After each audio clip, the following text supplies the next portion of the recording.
A family of 5 with only one bed and no privacy. I wish I could just leave from here and go home, you know? Yeah.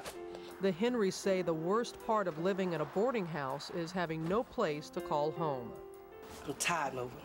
My kitchen, I could cook like I want, you know? Bathroom, the girls' privacy. They are among the 4,000 people left homeless by Hurricane Katrina. The family used to live here and are still combing through the mess for any memories of life before the storm. Come over here every day and do a little bit at a time, you know. I sure do. It hurts me though. It do. It really do.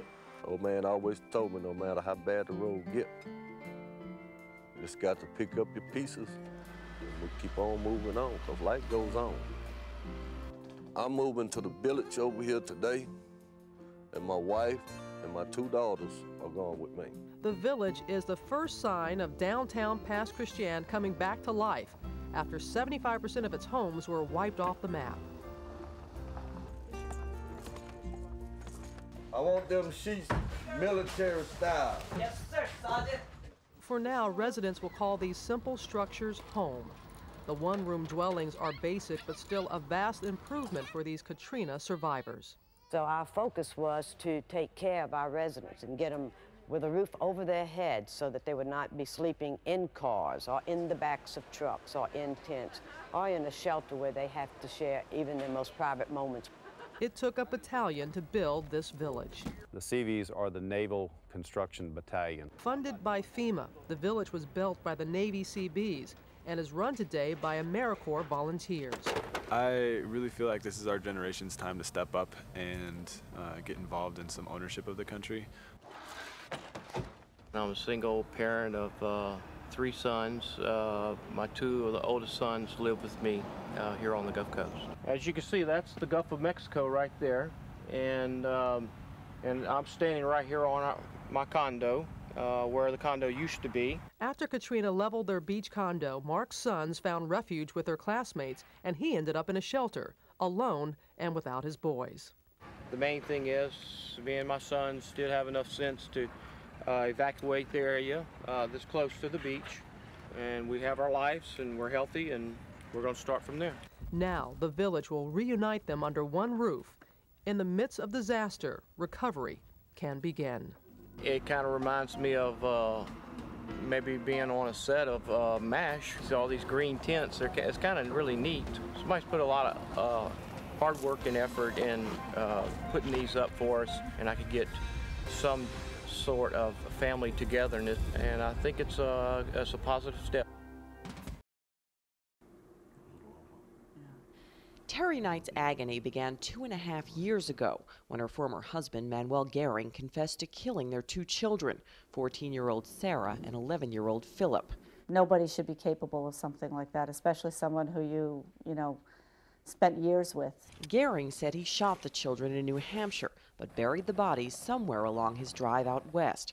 But before he identified the exact location of the graves, he committed suicide in jail. The only clues Terry had that might lead to her children came from FBI confession tapes. It's a dirt road with grass. There was a fence, so you couldn't go much further. Yeah, it was probably 6 feet tall, and it had some kind of a pump, green pump. Terry searched, and when she pleaded publicly for assistance, her cry for help resonated with Stephanie Dietrich, who lives near the search area. There's an audio tape of him somewhere where he says, Akron, Akron, Akron. That stands out in my mind. He knew that Route 303 and Route 8 intersected. With the help of her dog Rico, Stephanie combed through areas around her home in Akron, Ohio. Her amateur detective work paid off. Rico found the shallow graves on Thursday, and Stephanie called police. Terry will travel to Ohio this week to retrieve her children's remains. We've been carrying this tremendous burden and a ball and chain with us for 2.5 years. This lets us provide the final ending to a really lousy book. The shooting rampage inside Dawson College sent students and teachers fleeing in panic.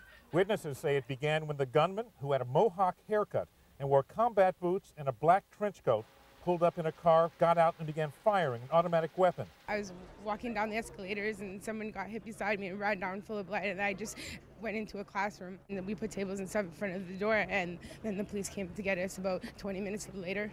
Entered the school, still shooting. Eventually, the gunman ended up in the crowded lunchtime cafeteria. I seen him shoot directly at us, and he missed us by a meter. Hussein used his cell phone to videotape the scene inside the school.